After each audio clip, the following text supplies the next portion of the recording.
Hi hello అందరికీ welcome back to my channel. ఈరోజు different and super టేస్టీగా ఉండే బ్రెడ్ హల్వా ఎలా చేయాలో చూసేద్దాం. ఫస్ట్ మిల్క్ బ్రెడ్ తీసుకొని వాటికి ఎడ్జెస్ కట్ చేసుకోవాలి. నెక్స్ట్ ఆ స్లైసెస్ని హాఫ్గా కట్ చేసుకోవాలి.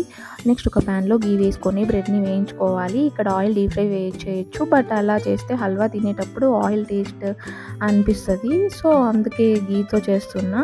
నెక్స్ట్ అన్నిటినీ ఇలాగ వేయించుకోవాలి, కలర్లో వస్తే చాలు. నెక్స్ట్ అదే ప్యాన్లో డ్రై ఫ్రూట్స్ కూడా వేయించుకోవాలి. బాదం, కాజు, కిస్మిస్ వేసా బాగా గోల్డెన్ కలర్లో వచ్చే వరకు వేయించుకోవాలి. అండ్ అదే ప్యాన్లో మిల్క్ యాడ్ చేసుకోవాలి. ఇక్కడ నేను 1/2 లీటర్ మిల్క్ తీసుకున్నా ఒక బ్రెడ్ ప్యాకెట్కి. అండ్ దాంట్లోనే ఒక గ్లాస్ వాటర్ కూడా యాడ్ చేసా. బాగా మరిగించుకోవాలి. పొంగు వచ్చిన తర్వాత కూడా మరిగించుకోవాలి. నెక్స్ట్ కొద్దిగా మిల్క్ మేడ్ యాడ్ చేసా. దీనివల్ల టేస్ట్ చేంజ్ అవుతుంది. ఆర్ పాలకవ ఉన్నా అది వేసినా బాగుంటుంది, బట్ ఏదో ఒకటి చాలు. సో నా దగ్గర మిల్క్ మేడ్ ఉంది, సో అదే యాడ్ చేసా. అండ్ బాగా మిల్క్లో కలిసేలా కొద్దిసేపు అలా కలుపుతూ ఉండాలి. ఇది టేస్ట్ మాత్రం సూపర్గా ఉంటుంది, ట్రై చేయండి కంపల్సరీగా. మిల్క్ మేడ్ స్వీట్ కాబట్టి సో షుగర్ తక్కువ వేసుకోవాలి. నేను ఇక్కడ మేము తినే స్వీట్ని బట్టి షుగర్ వేసుకున్నా.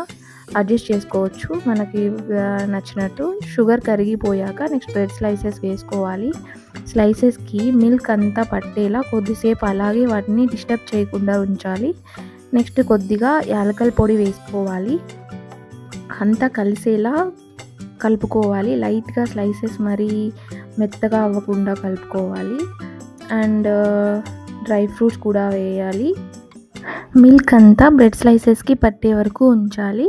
నెక్స్ట్ కొద్దిగా గీ వేసుకొని అన్నీ కలిసేలా కలుపుకోవాలి. అండ్ అలాగే కొద్దిసేపు సిమ్లో ఉంచి ఆఫ్ చేయడమే. ఇంతే అండి, super tasty and bread halwa ready అయిపోయింది. That's all guys. నా వీడియోస్ నచ్చుతుంటే please subscribe to my channel.